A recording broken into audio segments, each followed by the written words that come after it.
بسم الله الرحمن الرحيم الحمد لله وكفى وسلام على عباده الذين اصطفى أما بعد فأعوذ بالله من الشيطان الرجيم بسم الله الرحمن الرحيم ولقد أنزلنا إليك آيات بينات وما يكفر بها إلا الفاسقون صدق الله العظيم. Regarding ayat number 99 of Surat al-Baqarah, we have tried for the past few days to cover some, in a very, very small scale, the Tafseer of Ayat Bayyinat that Allah subhanahu wa ta'ala tells us in this ayah, addressing Rasulullah sallallahu alayhi wa sallam, وَلَقَدْ أَنزَلْنَا إِلَيْكَ, and definitely we have revealed to you, O Rasulullah sallallahu alayhi wa sallam, Ayat Bayyinat, ayatin, such great ayat, bayyinatin, that are very, very clear, that are in one side self-explanatory but very deep in their meaning as well. In the Quran, Allah subhanahu wa ta'ala, in many places in the Quran, He uses tanween, which is the double fatha, double kasra, or double dhamma, the tanween. They also call it do zabr, do zir, do pesh. This is in many places in the Quran. It is used to show greatness of something, ta'zeem, known as tanween ta'zeem or tanween ta'zeemiyya, where it shows the ta'zeem of something, the greatness of something. So Allah subhanahu wa ta'ala addresses Rasulullah sallallahu alayhi wa sallam that definitely we have revealed to you ayatin bayyinatin. Very, very great ayat, very clear ayat. And in tajweed we connect the tanween to the ba. So in this connection, there is a rule of tajweed known as iqlab, where a meme comes, ayatin bayyinat. So very, very deep in their meaning, very clear in their meaning. Allah subhanahu wa ta'ala mentions ayatim bayyinat here. We have gone over just some of the details. But these ayat are self-explanatory, but they may not necessarily be self-explanatory for everyone. There are many ayat in the Quran, over 6,600 ayat in the Quran. To be exact, 6,623 in one narration and 6,666 in the other narration. And both are correct. More than 6,600 ayat in the Quran. And what is clear about all of these ayat is that there are many, many subjects discussed. There are many, many sciences, ulum, that are discussed. There are many, many funun, skills that are discussed. And in order for someone to grasp the depth of the whole of the Quran, it is almost impossible for one human being.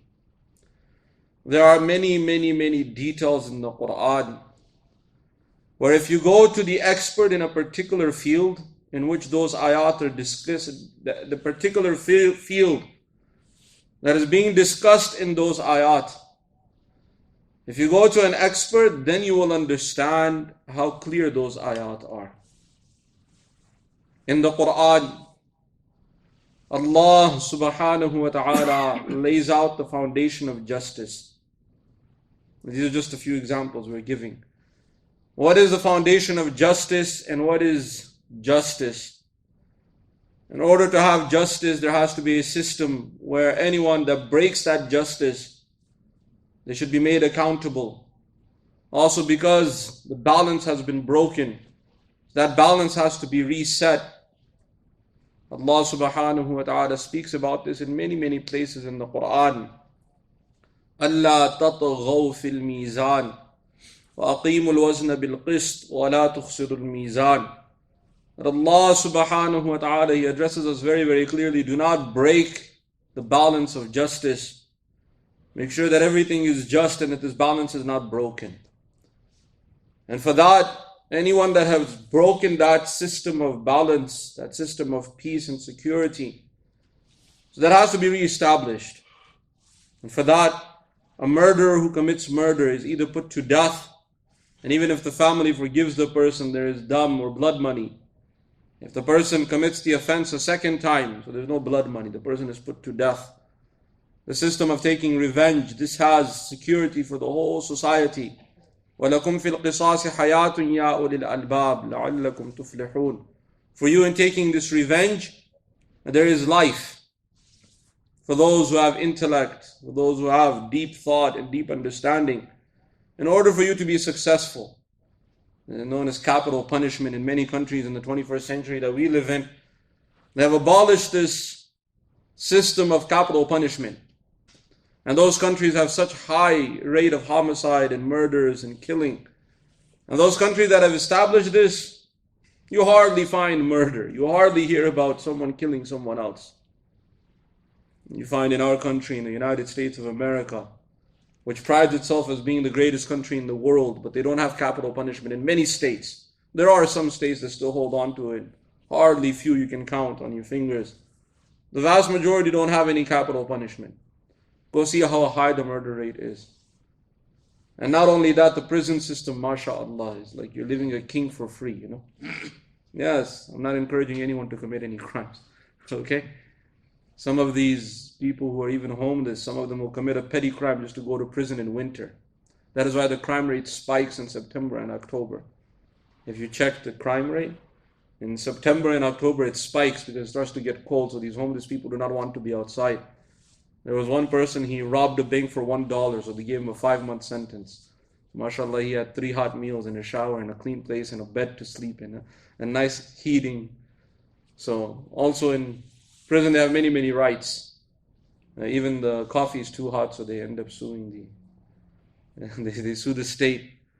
There was one person, he was about to commit suicide, he was jumping off a bridge, so the police saved him. He took the police to court and sued them for $2 million. I said, these police, subhanAllah. But even they save someone's life, you have to be careful now. But this is the system that we live in. You go to countries where there is capital punishment, someone commits murder, they're put to death, there's no excuse given to anyone. You'll find the crime rate to be very, very low. And we're not praising any country, we're only praising the system. You go to Saudi Arabia, and I'm in no way praising the government there or praising the country. But I'm just explaining that they have this rule of capital punishment very, very strictly. And they do it in public. Someone commits a murder, and they take him in public and they hang him, or they kill him in front of everyone. And they make sure everyone sees it. And when you do something like that, so by killing one murderer, you stop 10 murders or 100 murders. This is what Allah subhanahu wa ta'ala speaks about. And there are many, many other examples like this in many places in the world. So Allah subhanahu wa ta'ala has set the system of balance. Not only that, for the thief, depending on the level of theft. And again, this is done in a court of law. It is done under a group of ulama. It is not that someone can take the system into their own hand. Remember, being a vigilante in Islam is not allowed. There's no system of being a vigilante. But when there is an Islamic system, and there is an Islamic court, so then yes, they can implement many of these rules. For the thief who commits major theft, so then there are punishments for them. There is punishment for someone who rebels against the system of Allah subhanahu wa ta'ala, who are bandits and thieves and these kind of gangs. If they're caught, depending on the level of their crime, they will be punished accordingly. So a system of justice. Many of these things, if we common people apply our logic to, maybe we'll have our reservations. But go to someone who is an expert in the system of justice and in courts. For example, a judge or a lawyer, someone who has studied multiple systems of justice, they will even tell you that yes, there is a system of justice that is almost, we cannot say it is 100% perfect because we don't know. The lawyers will be telling you and the judges will be telling you that they don't know if it is 100%, but it is far better than the system we have now. You go to the system of finance, the ayat in the Quran that speak about wealth and speak about money and speak about the transactions of wealth. What system of finance is explained in the Quran? And if that is implemented anywhere, so there will be wealth. And if that is not implemented, so then mashallah on your screen you will see a lot of numbers. But when you actually ask about where these numbers are based on, you will find out that there's no system which this currency is actually based on. And we have this system throughout the world, the system of riba. It has almost destroyed the economic systems throughout the world. But Allah subhanahu wa ta'ala has made riba haram, made it a major sin. And not only that, to the point where Allah subhanahu wa ta'ala even makes an open announcement of waging war against those that indulge in riba, those who indulge in usury or interest. So Allah subhanahu wa ta'ala makes it very, very clear that that type of financial system will never be successful. Yes, in the short run it may seem successful, but you go see the level of debt that this country is in. Now they have new articles coming out. Americans are addicted to loans. There's a level of, you grow up, you live your whole life. From the time you understand money, you're in debt. They go to colleges, they take loans to pay off their college tuitions. Then to buy a house, there's a mortgage. To buy a car, there's a loan, finance. And they give you all these great deals, 6 months, 0 APR. But they give you all these great deals. In the end, you're stuck in riba for the whole life. And you go see how much is there. It's unbelievable. The system of how much debt is there. And it's from the smallest level all the way to the top. How much money the government borrows for their fiscal year. And all the way trickles down to the person who has just a regular job. And this system is so dangerous that if the numbers were ever to come out, or it was to hit the economy or hit the markets, it will completely destroy the markets. But the system that is mentioned in the Quran, the ayat of the Quran, how wealth should be distributed and the distribution of wealth, and how wealth is to be used, it can be an amazing system, a utopia which was implemented at the time after Rasulullah sallallahu alayhi wasallam left this world in the time of the Khulafa al-Rashideen. And so much so that a time came where there was not a single poor person that someone could even give zakat to. They would give their zakat, there was no one left to give zakat to. And there was no poverty left. If you read the time of Sayyidina Umar bin Abdul Aziz rahmatullahi alayhi, he only ruled for a very short time. But in that short time, it came to a point where people would bring money to Baytul Mal and he would turn them away. He said, we have too much surplus, we're still trying to find people to give this to. What a system. We live in a society which prides itself as being the greatest country in this world, but now they're saying how many houses are on foreclosures and how many are homeless. There's now another report that there are more houses empty on foreclosure than there are homeless people. And you just think, they built these beautiful homes. You go to some states where the wealth is very, very high and rent is very, very high. The homeless outnumber even the homes. If they were just to give these homes to the homeless people, make them responsible, what a system they would have. So such a system that Allah subhanahu wa ta'ala has given to us in the Quran, those who understand finance and those who really understand how wealth should be, even if they don't want to admit, deep down inside they'll say, yes, this system is much better than the system we're facing now. The system of the Quran is far better than whatever systems are in place now. You go to the scientific world. What scientific facts are mentioned in the Quran when Allah subhanahu wa ta'ala says ayatim bayyinat? Such ayat that are very self-explanatory. What kind of scientific facts are mentioned in the Quran even now in the 21st century? We are slowly starting to just, they say the tip of the iceberg. We're just barely scratching the surface of what kind of facts Allah subhanahu wa ta'ala has already mentioned in the Quran. There's a scientist who came up with the theory of a big bang, that there was one time where there was this big explosion in the heaven and the universe came. And they gave their own explanations. There was 2 atoms and they crashed into each other and there was this big bang and all these planets and stars and asteroids and everything came from this. You think he woke up one morning and he knew this, or he saw some dream? And he read the Quran. Allah subhanahu wa ta'ala tells us in the Quran, in Surah Al-Anbiya very clearly, وَلَمْ يَرَ الَّذِينَ كَفَرُوا أَنَّ السَّمَاوَاتِ وَالْأَرْضَ كَانَتَا رَتْقًا فَفَتَقْنَاهُمَا. Don't the disbelievers see that we created the heavens and the earth as one? فَفَتَقْنَاهُمَا. Then we split them. We shattered them, we tore them. وَجَعَلْنَا مِنَ الْمَاءِ كُلَّ شَيْءٍ حَيٍّ. And we made from water every living thing. That's another slogan they have now. Where there is water, there is life. This is copyright from the Quran. So, three major facts Allah subhanahu wa ta'ala mentioned in one ayah in Surah Al-Anbiya. First and foremost, the Big Bang, they say there's a theory about it. The Quran mentioned this. Allah subhanahu wa ta'ala created it as one and split it. The second fact, that anything you tear, it starts to go further and further. You tear a piece of cloth, so the piece that you're tearing is getting further and further away. Now they have a new theory. Science is all based on theories. They have some facts, but most of it. They have a new theory, the ever-expanding universe, that we're getting further and further away as we're going. So Allah subhanahu wa ta'ala has already created this system. And then every living thing, Allah subhanahu wa ta'ala says we made from water every living thing. Now they're looking for water on Mars and on the moons of Jupiter and wherever else they're looking for water. They'll definitely find it, because Allah subhanahu wa ta'ala has created everything from water. But Allah subhanahu wa ta'ala has mentioned many other facts in the Quran. Yes, for someone just reading the translation or just reading the Quran, there's only so much they may understand. You go ask a scientist, those that have those theories in front of them or those facts in front of them, and they will tell you, yes, many of these are such amazing facts.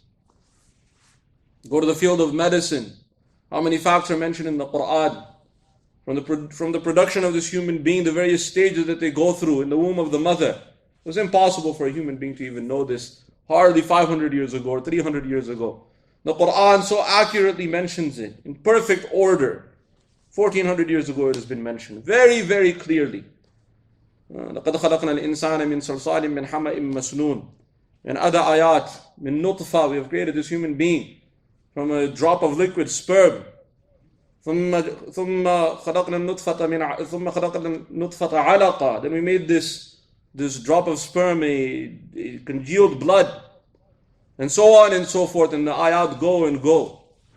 ثم خلقنا العلقة مضغة فخلقنا المضغة عظاما فكسونا العظام لحما. Stage by stage in the womb of the mother, accurately mentioned. Not a single mistake. And how many others? So many ayat in the Quran. Even in the very first revelation of the Quran, or even the name of the surah is given, Surah Al-Alaq. Allah subhanahu wa ta'ala is mentioning the very beginning of this human being, where we human beings start from. Very great accuracy. Not only that, various other facts are mentioned regarding the various organs within the human body. What is even considered, the heart is mentioned, the mind is mentioned, the ruh is mentioned. Even the ruh, they're still trying to find. Even great neurologists, psychologists, even now they're of the view that yes, you have a human brain, but there's a mind behind that. There's something else. There was a time where they used to believe everything was happening in the mind. They said, no, there's a brain. The information is coming from somewhere else. We're only seeing the result of that information in the human mind. And this human brain, when it fires off, these synapses go off. And this signal is coming from somewhere else. Those synapses firing off, this is not the signal for what's happening or what this human being is thinking. These are only the results of that. You want to run. You tell yourself to run. The result of it happens when your feet start moving and everything happening. So the information or the main command came from somewhere else. Yes, then the brain starts giving these signals to the human body, and these signals go very great speed. Calculators, 270 miles an hour, these energy goes through the body, able to move your fingers and your legs and everything within your body. Very great speeds. And how many synapses are inside the human mind? Unbelievable. How many these connections are happening. Sometimes Allah subhanahu wa ta'ala, He shows us, you think you're in control. You slurp something cold, mashallah, you get a brain freeze, And then you realize, oh man, I'm not in control. It's from somewhere else. What Allah subhanahu wa ta'ala has created, what a system He has created. And the various systems that Allah subhanahu wa ta'ala speaks about. And that's just the human. وَفِي أَنفُسِكُمْ أَفَلَا تُبْصِرُونَ. Allah subhanahu wa ta'ala says, just look within your own self if you really want to find something. How many other things Allah subhanahu wa ta'ala mentions in the Quran? What is even good for health? Allah subhanahu wa ta'ala speaks about the fruits. Allah subhanahu wa ta'ala speaks about honey. Allah subhanahu wa ta'ala speaks about the dates, about grapes, about various other fruits mentioned in the Quran. Allah subhanahu wa ta'ala has given us halal food to eat. And even this halal food is very, very healthy in a very, very particular way.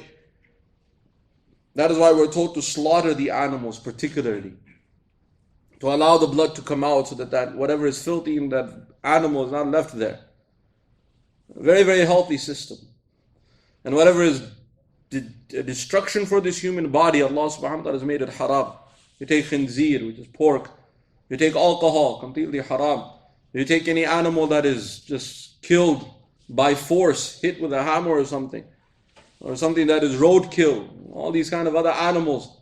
Allah subhanahu wa ta'ala has made all of them haram. Why? You go see how many different kind of diseases live within that kind of animal. Animal dies in shock. What kind of poisons come into that body of that animal. So Allah subhanahu wa ta'ala has made all of this haram. And a very lengthy ayah. It's not something that is just حُرِّمَتْ عَلَيْكُمُ الْمَيْتَةِ. Haram for you is what is dead. And many, many long list of things that are haram. حُرِّمَتْ عَلَيْكُمُ الْمَيْتَةُ وَالدَّمُ. Blood is haram. وَلَحْمَ الْخِنْزِيرِ. The flesh of the khinzir. وَمَا أُهِلَّ لِغَيْرِ اللَّهِ بِهِ. Whatever is slaughtered without the name of Allah subhanahu wa ta'ala. And then the list goes on. وَالْمُنْخَنِقَةَ وَالْمَوْقُوذَةَ وَالْمُتَرَدِّيَةَ وَالنَّطِيحَ وَمَا أَكَلَ السَّبْعُ إِلَّا مَا ذَكَّيْتُمْ وَمَا ذُبِحَ عَلَى النُّصُبِ وَأَن تَسْتَقْسِمُوا بِالْأَزْلَامِ ذَلِكُمْ فِسْقٌ. Did I miss anything? The Hufaz aren't even listening. MashaAllah, they're also snoozing. Allah subhanahu wa ta'ala gives a long list. All the predator animals, the predator birds, all those that are predators, haram. What a system Allah subhanahu wa ta'ala has given us in your deen. ذَلِكُمْ فِسْقٌ. That is fisq. That is filth for you. That'll destroy you in a physical sense. Go ask a nutritionist about the destruction of these things and they'll tell you how filthy these kind of meats are. What a system Allah subhanahu wa ta'ala has given us in the Quran already. But Allah subhanahu wa ta'ala has given us a balanced system. Everything that is healthy for us, we can eat it. Fish, we're told in the Quran, you can eat it. Whatever is in the Bahr, whatever is in the seas. That lahman tariya, very, very sweet meat come from it. You can eat that. And also in the birds and the animals, whatever you slaughter with the name of Allah subhanahu wa ta'ala, this is halal for you. Aside from that, khamr, wine, alcohol, it has been made haram. It has destructive properties within it. So Allah subhanahu wa ta'ala made it haram for us. So what a system Allah subhanahu wa ta'ala has given us. Yes, but you have to ask an expert. If we just read by ourselves, only so much we'll understand. You go ask a nutritionist or go ask a doctor, so they'll tell you, yes, those things that are mentioned, if you really study the Quran, and then you study that aspect of nutrition, you'll be surprised what a system Allah subhanahu wa ta'ala gives in the Quran. And in the Sunnah of Rasulullah sallallahu alayhi wa sallam. We're also told that eat when you're hungry. MashaAllah, nowadays we eat for luxury, Even they bring you your food, they tell you enjoy. Food is not between you. Food is for nourishment. Eat when you're hungry. Yes, when you're hungry, you'll enjoy any food. So it is halal. So next time you have some problem with some food, get really hungry then. They ask one of the nutritionists, how do you know if you're hungry? They say if you can eat an apple, means you're hungry. When an apple starts looking delicious to you, so you're hungry. If an apple is not looking delicious, means you're not hungry. Don't sit in front of an apple and say, are you delicious or not? Nah, just to, you know when you're hungry. Then Allah subhanahu wa ta'ala speaks about milk in the Quran. This is also a very, very healthy drink for you. مِن بَيْنِ فَرْثٍ وَدَمٍ لَبَنًا خَالِصًا سَائِغًا لِلشَّارِبِينَ. What terms Allah subhanahu wa ta'ala uses when He speaks about milk? Sometimes subhanallah, we don't have time to study the Quran. May Allah subhanahu wa ta'ala forgive us. Allah subhanahu wa ta'ala says from مِن بَيْنِ فَرْثٍ وَدَمٍ, between the filth and the blood of the animal, there comes labanan khalisan, pure milk. Sa'igan lisharibin, very, very refreshing for those who drink milk. Very refreshing. Sometimes you feel down. You might even have a little bit of a headache. Go drink milk. You'll be surprised how refreshing it is. How it will uplift you. It's one of the best drinks. It's also known as one of those drinks that are known to replenish a dehydrated person. You get extremely dehydrated, you think, let me drink a lot of water. Water is good also, yes, very good for you. But milk is one of those drinks that are very, very rehydrating. And for a dehydrated person, it's very, very refreshing. Allah subhanahu wa ta'ala tells us in the Quran, سَائِغًا لِلشَّارِبِينَ. But how many of us drink milk? MashaAllah. We're smart with it too. We add the coffee in there, we add the chai in there, we add how many other things in this. Well, just drink milk. You'd be surprised how refreshing it is. Yes, there are some people who are lactose intolerant, and they may have other, issues with drinking milk. So be careful with it. Don't say, I heard that you should drink a lot of milk. Yes, if you're lactose intolerant and you have other issues, please consult your nutritionist or your doctor before you drink. I have to say this because I'm on camera, so it's good to know. But it's very, very refreshing drink. One of the most refreshing drinks that Allah subhanahu wa ta'ala has created for us human beings. Even in the Quran, Allah subhanahu wa ta'ala says, سَائِغًا لِلشَّارِبِينَ. What a pure drink. Allah subhanahu wa ta'ala speaks about juices also in the Quran, the fruit juice. Make sure that when you do buy it from the stores, it's 100% juice. These stores, mashallah, they're very, very smart. On the very front of the box, it says 100% juice. Turn it over to the nutrition facts and look on top of the nutrition facts. One time we looked at, there was one juice, it says, original juice.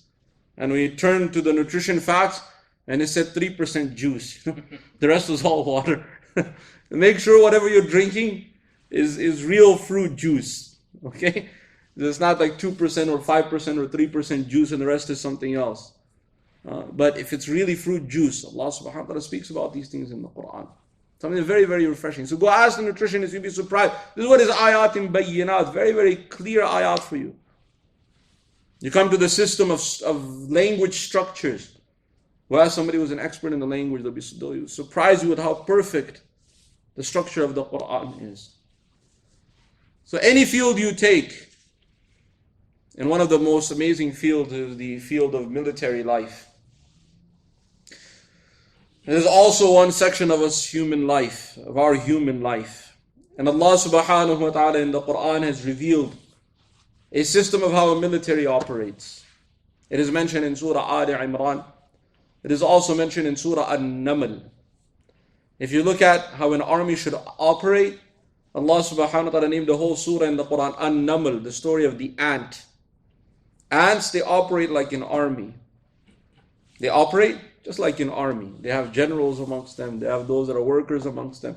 They have one queen. It gives all the commands. Everything comes from the top.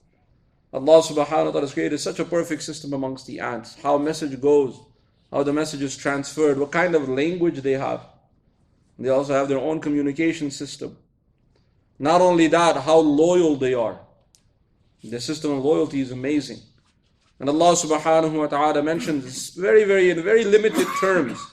What's amazing about the Quran is you'll have one ayah, but it'll have an encyclopedia of information in it. In very limited terms, Allah subhanahu wa ta'ala speaks about the operation of an army.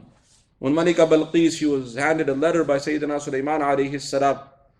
And the letter came from a very unique bird, very well trained. They call it Hudhud, the blue jay. It's a bird that has a unique system of tracking water. And this bird came and went through all of her defenses and came and brought the letter to her.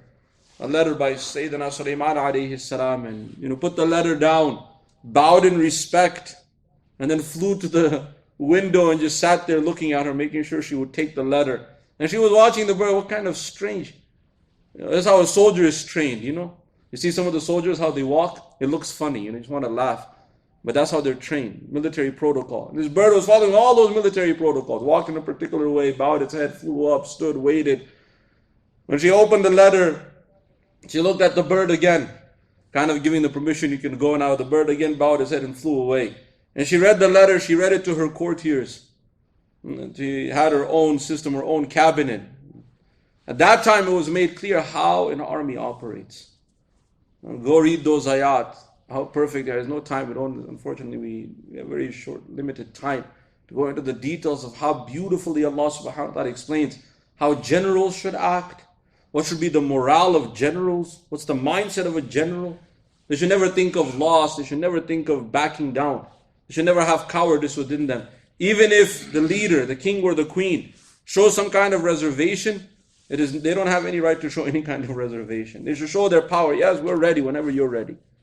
But she also made some very, very unique comments. This is mentioned 1400 years ago in the Quran. And those comments have applied to every single nation that has ever fallen. Even before the revelation of the Quran and up until today. Allah subhanahu wa ta'ala mentions her words in the Quran. That she told her army, said, we are ready to fight. Sulaiman alayhi salam sent them a letter, Bismillahir Rahmanir Rahim. Allah ta'adu alayya wa atuni muslimin. He began his letter with Bismillahir Rahmanir Rahim. And then he said in that letter, Allah ta'adu alayya, do not be arrogant against us. Don't fight us. Don't try to, have any kind of warfare. We don't want to fight you. And basically putting it in very simple terms. Wa atuni muslimin. Just come to me and submit. Come under the Islamic rule. This was a very, very simple letter. And that is why it's important for leaders to understand eloquence. In 5 words, Sayyidina Sulaiman alayhi salam gave such an eloquent answer. Allah ta'alu alayya wa atuni muslimin. That's finished. This is the whole letter. It's not like the tweets we have. They're coming out of the government now. Subhanallah, mashallah. Half the words are... What kind of systems we have now? You can't even write a simple sentence, But in 5 words, Sayyidina Sulaiman alayhi salam conveyed such a powerful message.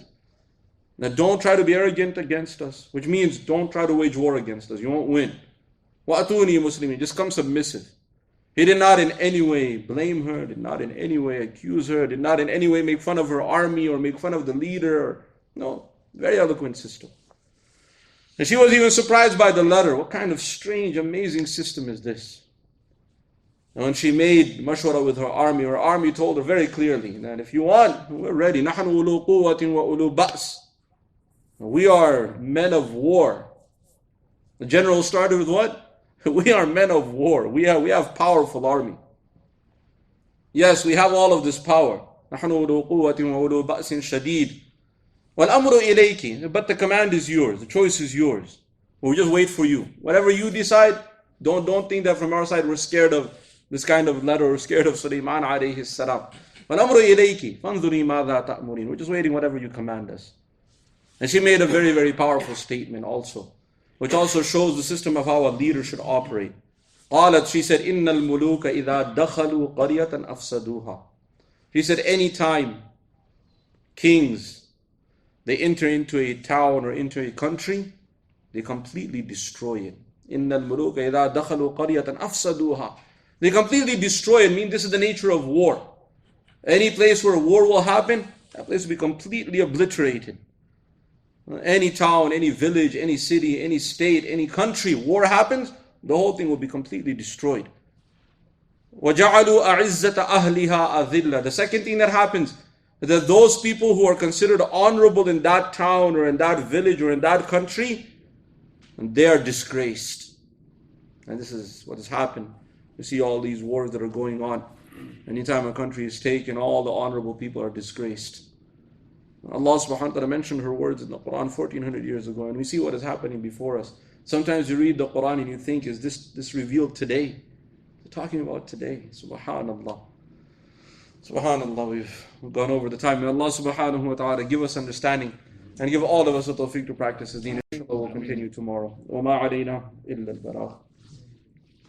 الحمد لله رب العالمين والصلاة والسلام على سيد المرسلين وعلى آله وأصحابه أجمعين. ربنا تقبل منا إنك أنت السميع العليم وتب علينا إنك أنت التواب الرحيم. اللهم نور قلوبنا بالقرآن وزين أخلاقنا بالقرآن ونجنا من النار بالقرآن وادخلنا في الجنة بالقرآن. اللهم اجعل القرآن لنا في الدنيا قرينا وفي القبر مونسا وعلى الصراط نورا وفي الجنة رفيقا ومن النار سترا وحجابا. ربنا آتنا في الدنيا حسنة وفي الآخرة حسنة وقنا عذاب النار. سبحان ربك رب العزة عما يصفون وسلام على المرسلين والحمد لله رب العالمين.